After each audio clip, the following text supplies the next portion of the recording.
Salut, c'est Paul. On se retrouve pour ta lecture du dimanche. Et ce soir, je vais te lire une nouvelle de Maupassant, de notre petit Guy de Maupassant. Tout simplement parce que voilà, j'ai découvert il n'y a pas longtemps et j'aime bien son style. Et il y a plein de nouvelles qu'il a écrites et je trouve qu'elles sont vraiment bien pour la SMR. Bon, il y en a qui sont plus ou moins gays que d'autres, mais bon, celle-là du coup est pas super gay, mais on va quand même la lire. Ça parle d'un chien, voilà. L'histoire d'un chien, c'est le nom de cette nouvelle. Et on va commencer tout de suite. Alors attends, je mets le petit coup de pied qui va bien. Bon, ça change rien, mais on va dire que c'est bien, que c'est bon. Allez, je commence.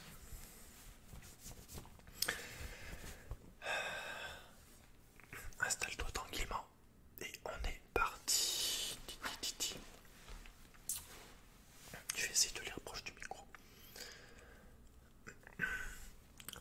Toute la presse a répondu dernièrement à l'appel de la Société protectrice des animaux qui veut fonder un asile pour les bêtes.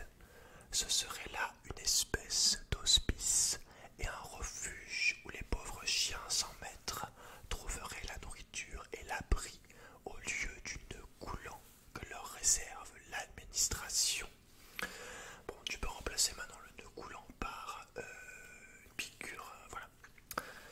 Les journaux, à ce propos, ont rappelé la fidélité des bêtes, leur intelligence, leur dévouement. Ils ont cité des traits de sagacité étonnante. Je veux à mon tour raconter l'histoire d'un chien perdu, mais d'un chien du commun, laid, d'allure vulgaire. Cette histoire, toute simple, est vraie de tout point. Commençons. Dans la banlieue de Paris, sur les bords de la Seine, vit une famille de bourgeois riches. Ils ont un hôtel élégant, grand jardin, chevaux et voitures, et de nombreux domestiques. Le cocher s'appelle François. C'est un gars de la campagne, à moitié dégourdi seulement, un peu lourdeau, épais, obtus et beau garçon. Comme il rentrait un soir chez ses maîtres, un chien se mit à le suivre. Il n'y prit point garde d'abord, mais l'obstination de la bête à marcher sur ses talons le fit bientôt se retourner. Il regarda s'il connaissait ce chien, mais non, il ne l'avait jamais vu. C'était une chienne d'une maigreur affreuse, avec de grandes mamelles pendantes. Elle trottinait derrière l'homme d'un air lamentable et affamé, la queue serrée entre les pattes, les oreilles collées contre la tête, et, quand il s'arrêtait, elle s'arrêtait, repartant quand il repartait. Il voulut chasser ce squelette de bête et cria « Va-t'en, veux-tu te sauver? Où? Où ?» Elle s'éloigna de 2 ou 3 pas et se planta sur son derrière, attendant. Puis, dès que le cocher se remit en marche, elle repartit derrière lui. Il fit semblant de ramasser des pierres. L'animal s'enfuit un peu plus loin, avec un grand ballottement de ses mamelles flasques, mais il revint aussitôt que l'homme eut le dos tourné. Alors, le cocher François l'appela. La chienne s'approcha timidement, l'échine pliée comme un cercle et toutes les côtes soulevant la peau. Il caressa ses os saillants et, pris de pitié pour cette misère de bête, « Allons, viens, dit-il.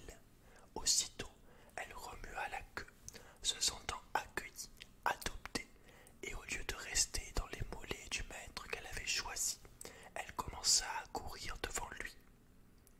Il l'installa sur la paille de l'écurie, puis courut à la cuisine chercher du pain. Quand elle eut mangé tout son sou, elle s'endormit, couchée en rond.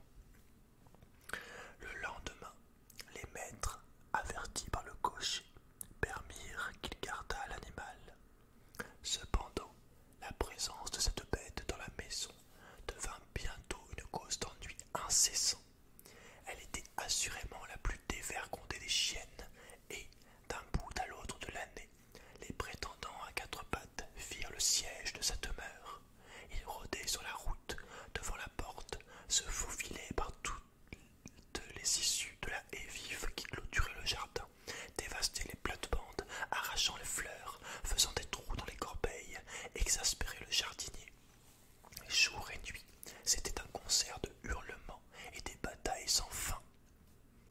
Les maîtres trouvaient jusque dans l'escalier tantôt de petits roquets à queue empanachée, des chiens jaunes, rôdeurs de bornes, vivant d'ordures, tantôt des terre-neuves énormes à poils frisés, des caniches moustachus, tous les échantillons de la race aboyante.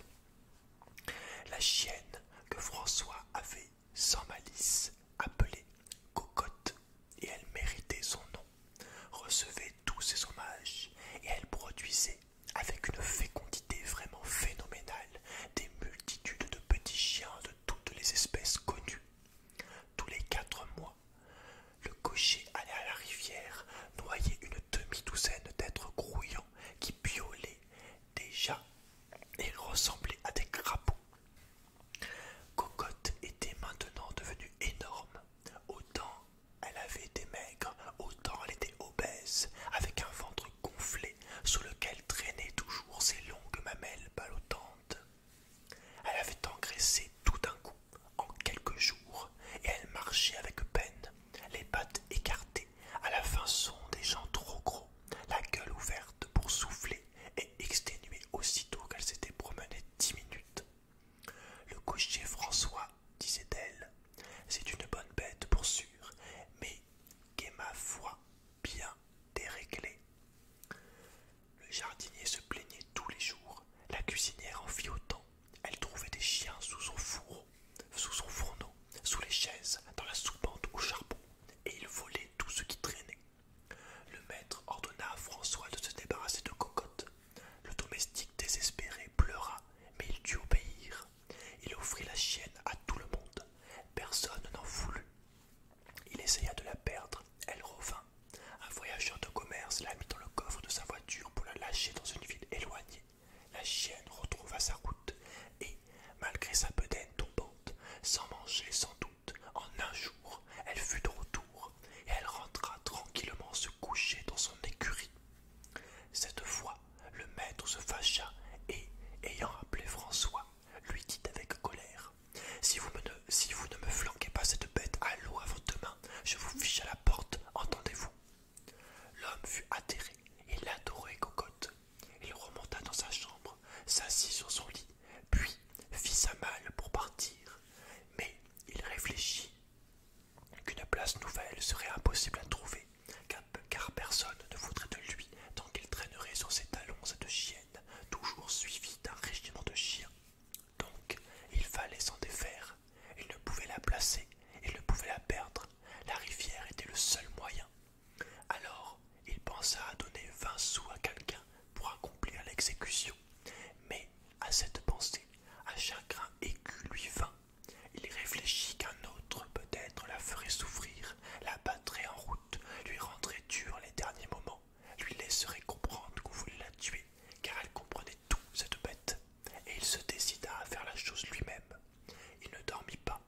Dès l'aube, il fut debout, et s'emparant d'une forte corde, il alla chercher Cocotte.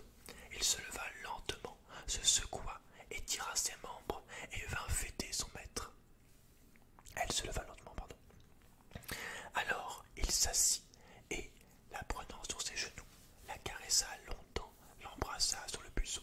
Puis, se levant, il dit: viens, et elle remua la queue, comprenant qu'on allait sortir. Ils gagnèrent la berge, et, la prenant sur ses genoux, ils gagnèrent la berge, et il choisit une place où l'eau semblait profonde.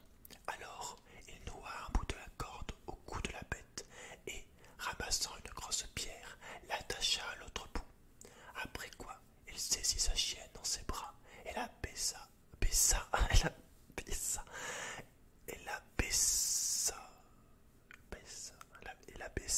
furieusement.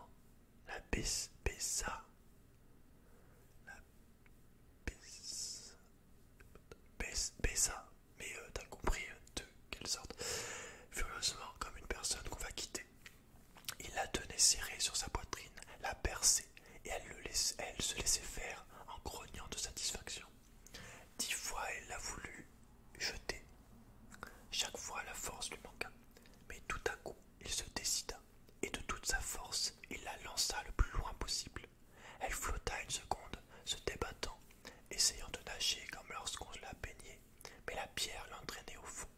Elle eut un regard d'angoisse, et sa tête disparut la première, pendant que ses pattes de derrière, sortant de l'eau, s'agitaient encore. Puis, quelques bulles d'air apparurent à la surface. François croyait voir sa chienne se tordant dans la vase du fleuve. Il faillit devenir idiot, et pendant un mois il fut malade, hanté par le souvenir de Cocotte qu'il entendait aboyer sans cesse. Il l'avait noyé vers la fin d'avril. Il ne reprit sa tranquillité que longtemps après. Enfin, il n'y pensait plus guère, quand, vers le milieu de juin, ses maîtres partirent et l'emmenèrent aux environs de Rouen, où il allait passer l'été. Un matin, comme il faisait très chaud, François sortit pour se baigner dans la Seine. Au moment d'entrer dans l'eau, une odeur nauséabonde le fit regarder autour de lui, et il aperçut, dans les roseaux, une charogne, un corps de chien en putréfaction. Il s'approcha surpris par la couleur du poil. Une corde pourrie serrait encore le cou. C'était sa chienne, Cocotte, portée par le courant à 60 lieues de Paris. Il restait debout avec de l'eau jusqu'aux genoux, effaré, bouleversé comme devant un miracle, en face d'une apparition vengeresse. Il se rhabilla tout de suite et, pris d'une peur folle, se mit à marcher au hasard